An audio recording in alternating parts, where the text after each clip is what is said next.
بل دعا ډیره قیمتي د نفاق خودنی او د فسق او فجور وغیره بدو صفاتونه د بچ کېدو لپاره دعا. د انس بن مالک رضی الله عنه روایت دی، امام حاکم راوړی دی، كان رسول الله صلى الله عليه وسلم يقول في دعائه، ورسول صلى الله عليه وسلم چې خپل دعاګانو کې به دا دعا غوښته، اللهم اني اعوذ بك من الفقر، یا الله پناه غواړم په تا سره د غریبۍ نه. یو حدیث را روان دی چې رسول صلی الله علیه وسلم چې یا الله ما مسکین ژوندې ساتنه، هلته مسکین نه مراد عجزي ژوند دی، هغه غریبي او مسکیني ته نه ده مراد چې ته بل ته محتاج. نو یا الله ما وساته د غریبۍ نه. وجه دا ده دا غریبي د انسان دنیا ته خو نقصان ورکوي، دا خو واضح ده، دې کې خو وضاحت ته ضرورت نشته، خو دا غریبي کله د انسان دین ته نقصان ورکوي. غریبۍ د لاسه د انسان نه د دین ډېر کارونه پاتې شي. غریبۍ د لاسه انسان کله نه کله همیشه نه کله نه کله مونځ او دس ګډوډ شي. یعنې څوک چې اهتمام کوي که نه، الله رب العزت وله په غریبۍ کې دومره توفیق ورکړی چې تپوس یې وکړه. دومره فقیر ملنګ به چې سوالونه به کوي، سوالونه، او هغه به د خپل دیندارۍ دومره خیال ساتي چې تپوس یې وکړه. خو داسې ده چې کله نه کله د دې غریبۍ د لاسه دینداري ګډوډی شي.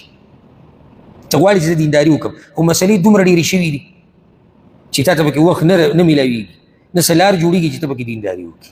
نو دا غریبي به نقصاني شوه که نه. نو ځکه دلته وایي چې الله ما د غریبۍ نه وساته، والکفر، او ما د کفر نه وساته. کفر خو بیا الله دې چې موږ ټول وساتي. والفسوق، او ما د فسق او فجور نه وساته. فسوق په عربۍ کې نافرماني ته وایي. فسوق څه ته وایي؟ نافرماني ته وایي. یا الله ما د نافرماني نه وساته چې ستا نافرماني چېرته ونه کړه. والشقاق، او یا الله ما د بدبختۍ نه وساته. والنفاق، او ما د منافقت نه وساته. دې کې د اکثرو خبرو مخکې وضاحت شوی دی. منافقت دې ته وایي چې ظاهره کې سړی یو شاني، باطن کې بل شاني. یا الله ما د دې نه وساته.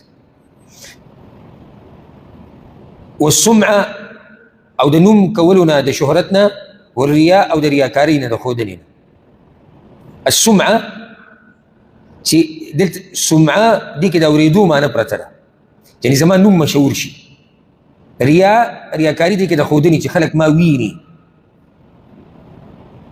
نو اوس دلته دوه مسلې یادې کړئ. یوه شهرت فتنه ده، شهرت شر دی، الا هغه شهرت چې انسان په دیندارۍ مشهور شي، پکې دوه خبرې دي.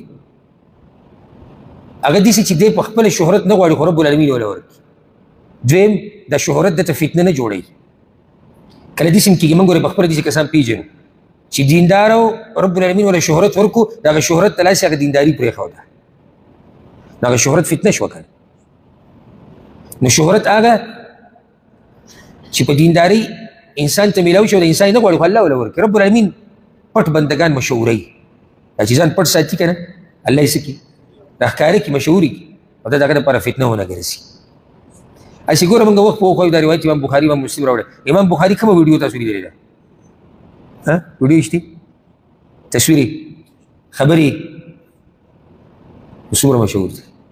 دا شهرت الله ورکړی دی، او څه د پاسه 1200 کاله وشو د الله بنده که شان مشهور دی او شهرت یې زیاتېږي. اوس دې شهرت کله سړی مشهور شي، خو داسې یو څو ورځې دبدبه بیا ختم. نو ته به کوشش د شهرت نه کوې. نن سبا دا لویه فتنه ده چې بس زما یو نوم وچلېږي. دنیا والا هم دا مقابله ده، او د ډېرو هغو هم دا مقابله ده چې نسبت دین ته کېږي، چې زما دا ویډیو چا ولیدې،